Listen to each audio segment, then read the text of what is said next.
Bonjour. Attention, un changement fiscal majeur se prépare au Royaume-Uni, le fameux Making Tax Digital for Income Tax ou MTDIT. Pour les travailleurs indépendants et les propriétaires bailleurs francophones, cette transformation arrive à grands pas et il est vraiment crucial de bien comprendre ce qui nous attend. Alors, c'est parti, on décortique tout ça ensemble. Alors, comment va-t-on s'y prendre? C'est simple. D'abord, on va définir ce qu'est exactement ce MTD. Puis, on verra qui est concerné, et surtout à partir de quand, c'est la grande question. Ensuite, on plongera dans les nouvelles obligations, on établira un plan d'action pour s'y préparer sans stress, on analysera les impacts, et enfin, on verra comment un expert peut faciliter toute cette transition. Un programme clair pour tout maîtriser. Allez, on commence. Qu'est-ce que c'est ce fameux Making Tax Digital? Eh bien, il faut voir ça comme une transformation vraiment profonde de la façon de déclarer ses revenus. C'est un véritable virage numérique que le gouvernement a décidé de prendre. En gros, le MTD, c'est une grande initiative du HMRC pour moderniser le système fiscal. L'idée de fond est assez simple, en obligeant à tenir une comptabilité numérique et à faire des déclarations plus fréquentes, l'objectif est de rendre tout le processus plus efficace, plus précis et au final, de réduire les erreurs de calcul qui peuvent parfois coûter cher. Alors, concrètement, qu'est-ce que ça change par rapport à ce qu'on connaît? Eh bien, c'est un peu le jour et la nuit. On passe d'une seule déclaration annuelle, souvent faite un peu à la dernière minute, à un processus qui est continu tout au long de l'année. Fini les registres papier ou les tableurs faits maison, la compta numérique devient une obligation légale. Et au lieu d'une seule grosse date limite, il va falloir en gérer 5 par an. C'est un changement de rythme complet. Bon, la question que tout le monde se pose maintenant, c'est est-ce que ça me concerne? Et si oui, à partir de quand? C'est vraiment le point le plus important à clarifier pour pouvoir s'organiser. Dans un premier temps, le MTD pour l'impôt sur le revenu vise deux groupes principaux. D'un côté, les travailleurs indépendants, ce qu'on appelle ici les sole traders. De l'autre, les propriétaires individuels qui touchent des revenus locatifs. Une précision importante, ça ne concerne que les personnes qui sont déjà dans le système du self-assessment. Ce qu'il faut bien comprendre, c'est que ça ne va pas arriver d'un coup pour tout le monde. Le déploiement est progressif, il se fait par étapes, en fonction des revenus. Tout commence en avril 2026 pour ceux qui gagnent plus de 50 000 livres par an. Ensuite, le seuil descend à 30 000 livres en avril 2027, puis à 20 000 en 2028. À terme, ça inclura donc une grande majorité des contribuables.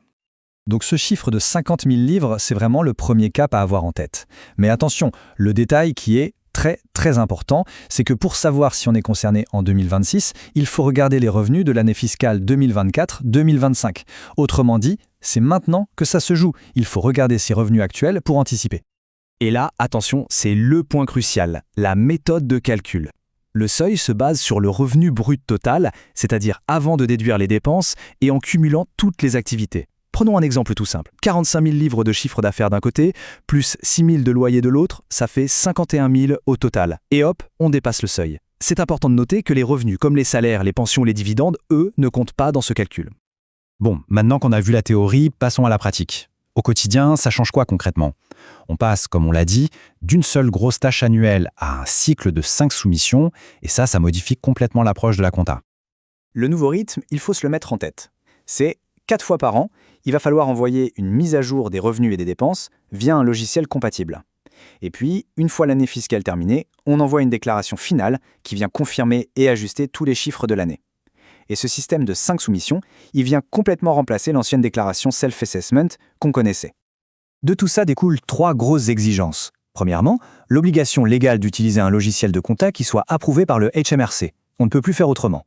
Deuxièmement, si on a plusieurs activités, par exemple un commerce et un bien en location, il faudra faire des mises à jour séparées pour chaque.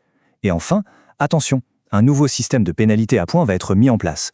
Chaque retard va accumuler des points, et si on dépasse un certain seuil, c'est l'amende. Ok, face à tout ça, on pourrait se sentir un peu dépassé. Mais pas de panique, la clé c'est vraiment l'anticipation. Et pour ça, il y a un plan d'action très simple et efficace pour aborder cette transition sans aucun stress. 4 étapes, c'est tout. D'abord, la base. On calcule son revenu brut total pour savoir à quelle date on entre dans le système. Ensuite, et ça, il ne faut pas traîner, on choisit et on met en place un logiciel compatible. Troisièmement, on prend dès maintenant la bonne habitude de numériser toutes ces transactions, ces factures, ces reçus.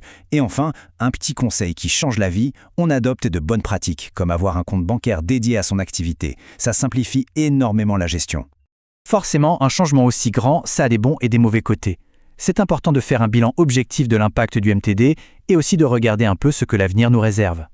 D'un côté, il y a de vrais avantages sur le papier. Moins d'erreurs humaines dans les calculs, une vision en temps réel de sa situation financière et donc une bien meilleure capacité à prévoir l'impôt qu'on va devoir payer. Mais de l'autre côté, soyons honnêtes, il y a aussi des contraintes.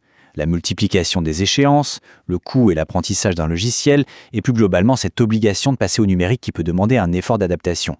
Et il ne faut pas voir ça comme une mesure isolée, c'est juste le début. Le MTD, c'est la première pièce d'un puzzle beaucoup plus grand, les partnerships vont suivre, le gouvernement réfléchit déjà à comment intégrer les revenus sous 20 000 livres, et à terme, il est très probable que le système s'étende à d'autres impôts comme celui sur les sociétés. La direction est claire, on va vers une fiscalité 100% numérique. Ça peut sembler un peu lourd tout ça, et c'est normal. Mais la bonne nouvelle, c'est qu'on n'est pas obligé de traverser ça tout seul. Un accompagnement professionnel peut vraiment tout simplifier et permettre d'aborder ce changement sereinement. Concrètement, un expert comptable, il va servir à quoi? Eh bien, son aide est précieuse à plusieurs niveaux. Il peut évaluer précisément une situation pour confirmer la date d'entrée dans le MTE, il peut aider à choisir le bon logiciel adapté à l'activité, il s'assure que la compta est bien tenue, il peut même gérer toutes les soumissions. Et au-delà de la simple conformité, il peut utiliser ces nouvelles données en temps réel pour donner des conseils en optimisation fiscale. Et cette idée résume parfaitement l'enjeu.